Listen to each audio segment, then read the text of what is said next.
व्यापार शुरू करेंगे या लूटमार शुरू करेंगे? तो ईस्ट इंडिया कंपनी ने कहा सूरत शहर से करेंगे। सूरत ही क्यों? भारत में तो ऐसे 600 से ज्यादा शहर थे। आगरा था, अलीगढ़ था, बरेली था, दिल्ली था, शाहजहांपुर था, सहारनपुर था, रुड़की था, हरिद्वार था, ऐसे 600 से ज्यादा शहर थे। सूरत ही क्यों? कारण यह था कि उस जमाने में सूरत भारत का सबसे बड़ा पैसे वाला शहर था। आज मैं आपसे यह पूछूं कि भारत में सबसे ज्यादा पैसे वाला शहर कौन सा, तो क्या कहेंगे आप? मुंबई कहेंगे ना। मुंबई को भारत की आर्थिक राजधानी कहा जाता है, फाइनेंशियल कैपिटल भारत में मुंबई है। सबसे ज्यादा पैसे वाला शहर मुंबई है, सबसे ज्यादा टैक्स देने वाला शहर मुंबई है, सबसे ज्यादा खर्चा करने वाला शहर मुंबई है, सबसे ज्यादा टैक्स जहां इकट्ठा होता है वो मुंबई है। 1618 में मुंबई जैसा शहर होता था सूरत। सूरत में सबसे ज्यादा पैसा था उस जमाने में, बहुत पैसा था। सूरत में रहने वाले लोगों के पास कितना पैसा था उसके बारे में एक आपको कहानी सुनाता हूं। एक अंग्रेज अधिकारी इस देश में आया, उसका नाम था बर्नियर। वो सूरत में घूमा और 17 साल रहा। तो उसने वर्णन लिखा सूरत के बारे में। तो वो कहता है कि मैं सूरत के किसी भी घर में गया तो हर एक घर में मैंने सोने के सिक्कों का ऐसा ढेर देखा जैसे गेहूं और चने का ढेर लगा रहता है। हर एक घर में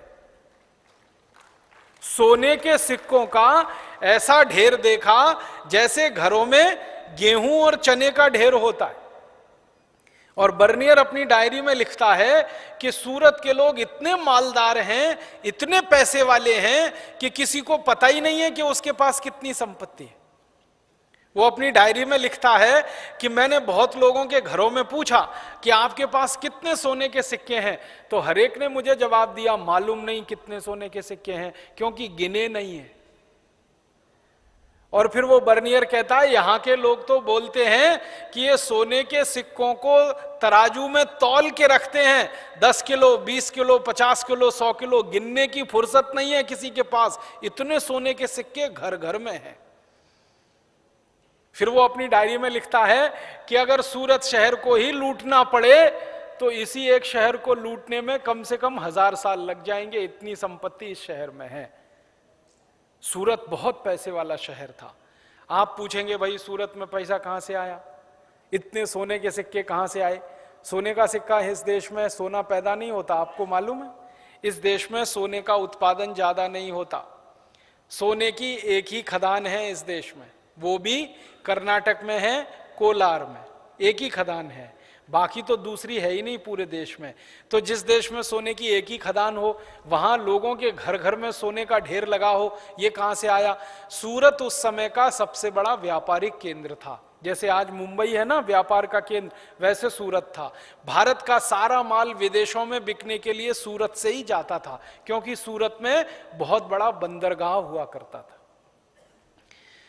तो भर भर के पानी के जहाज भारत का माल सूरत से बाहर जाता था विदेशों में। और हमारा माल दुनिया के जिस देश में भी जाता था बिकने के लिए, वहां हम अपना माल बेचते थे और बदले में सोना आता था हमारे देश में।